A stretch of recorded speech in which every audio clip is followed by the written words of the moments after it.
say the Prime Minister is delaying that plan to force automakers to hit minimum sales levels for electric vehicles. He's deferring the requirement for the 2026 model year. He's characterizing it as part of a plan to help sectors hardest hit by the tariffs. He says they've got enough on their plate right now.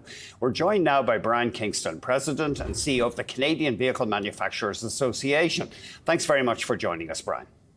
Thanks for having me on. And just remind us, your members are Ford, GM and Stellantis. That's correct. Right. So you're not. Why wouldn't you include the Japanese automakers? I'm always curious.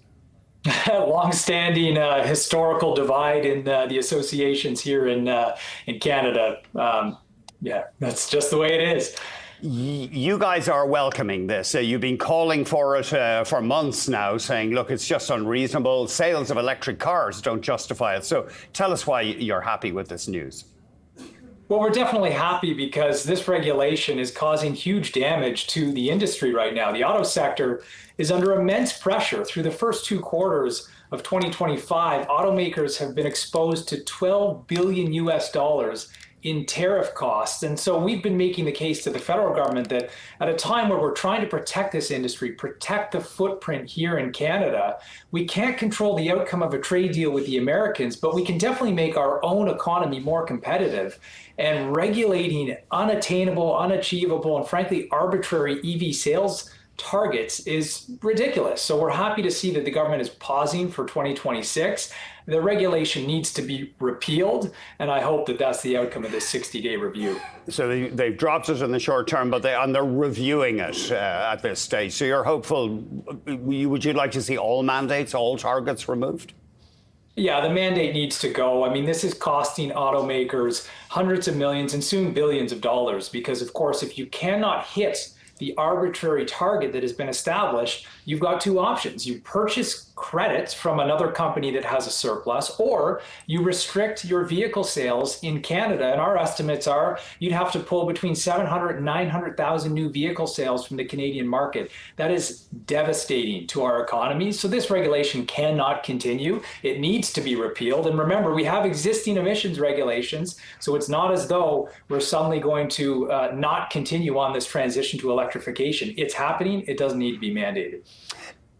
Clean Energy Canada, a lobby group for climate action, reducing emissions, is out with a suggestion of other tools they say the government could follow here. And they recognise that the industry is under major pressure.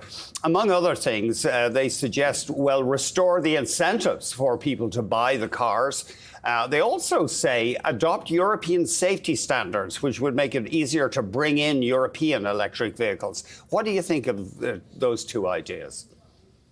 Well, first of all, when it comes to incentives, of course, when you have an incentive in the market, as we saw over the past year prior to the federal government getting rid of its purchase incentive, it directly has an impact on demand for these vehicles because it lowers the cost. So if you put more incentive in the market, yes, you will see higher rates of uptake. It's not sustainable from a fiscal perspective over the long term, but that can definitely increase sales. When it comes to standards, look, that is a long-term discussion. It's not something that occurs overnight. Standards and vehicle recognition standards are very complicated and detailed, and Canada has generally been aligned with the United States. So I think we have to see what happens with the US as they negotiate with Europe and Japan and other countries. But that's not a silver bullet. We got to get rid of all of the barriers that are facing Canadians. Number one is charging infrastructure. We're 65,000 public chargers short of the government's target for this year. So let's focus on that. That's a good point.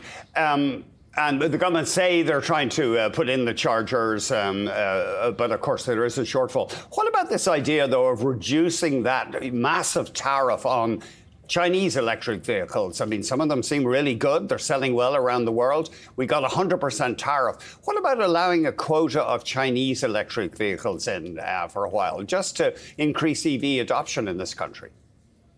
A very dangerous move if the government were to do that for a couple of reasons. First of all, we have aligned our policy with respect to China with the United States. If we hope to get to any sort of trade agreement with the Americans, we better not change our stance on China. The Americans are decoupling. They're trying to create a less dependent supply chain on China. If we go the other way, good luck getting a deal with the US. That's not just bad for auto, that's bad for the whole Canadian economy. But secondly, Chinese EVs are not competing with North American manufacturers on a level playing field. That industry has received well over $200 billion in direct subsidization over the past 15 years. We cannot compete with Chinese-built EVs if we do not have a level playing field, and that simply doesn't exist right now.